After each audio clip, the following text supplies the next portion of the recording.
Alright, so I'm going to show you a game of chase here. So what you have is a setup like this. So you get this hex grid. You get dice that you put in this order, 1, 2, 3, 4, 5, 4, 3, 2, 1 on both sides. And you're competing. You have one die off to the side that you could potentially bring into the game later, and the pips on your die is how far you can move. So this, for example, could move 1 space. This could go 1, 2, 3 spaces. You're not allowed to move through pieces. So if this was like this, I couldn't go 1, 2, 3, 4. If you can move exactly the number of spots, like 1, 2, 3, 4, and you land on top of another person's die, you capture it, which is the goal. When you capture a die, the pips on the die captured get distributed to the lowest value dice on your opponent's side. So this 2, if it was captured, would cause this 1 to turn into a 2, and this 1 to turn into a 2 as well. And so what happens is you always have a value of 25, right? So 2, 4, 7, 11, 16, 20, 23, 25. And so anytime a die comes off, you just do those adjustments that I just showed to make a value of 25. If you ever go below that, that is, if you only have 4 dice left, because 6 is the highest value they would have, 6 times 4 is 24, that person loses the game.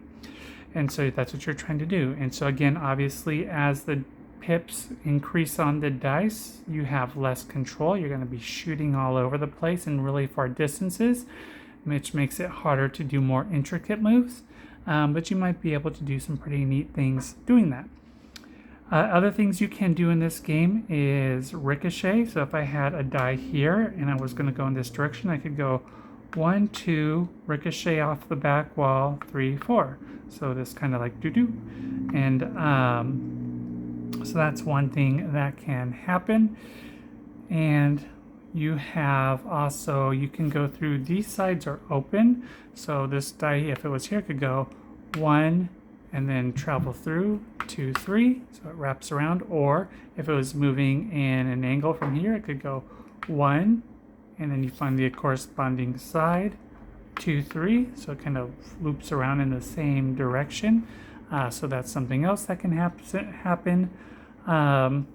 If I had dice like this and this moved 2 spots, 1, 2, it would bump this die 1 space. But you can't do that if your opponent's die was there. So if it was like this, I couldn't go 1, 2, and then have this move into this spot to capture. I don't think you can. Actually, let me check on that.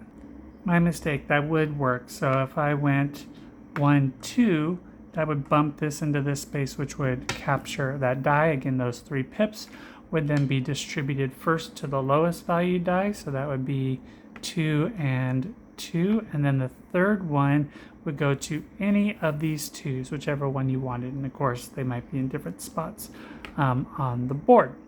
Another thing you can do if you want is on your turn, if my die were like this, I can exchange values. I can like charge another die.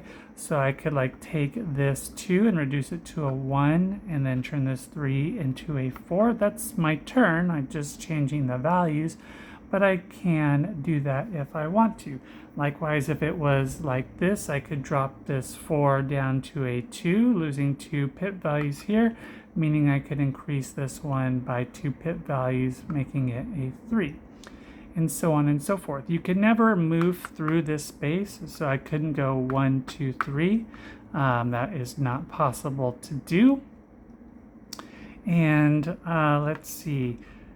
What this space does is it's what allows you to bring a die back. So if this die was here and it went 1, 2 spaces into here, what would happen is this value would split into 2 1s, and this die would emerge with my off-board die as a 1. And since I came in through this side, they split off like this, like an arrow, and they just land here. They're not moving 1 space because they're only a 1 die, right? If this went in as a 4, it would turn into 2 2s,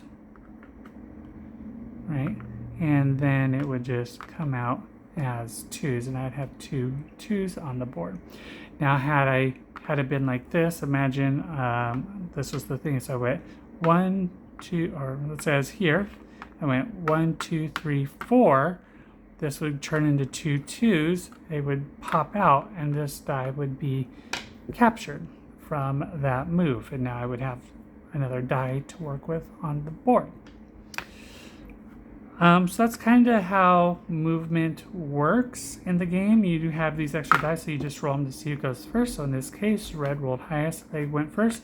And so, they could just go like 1, 2, 3, 4, 5. And then I could go, let's see, maybe I go 1, 2.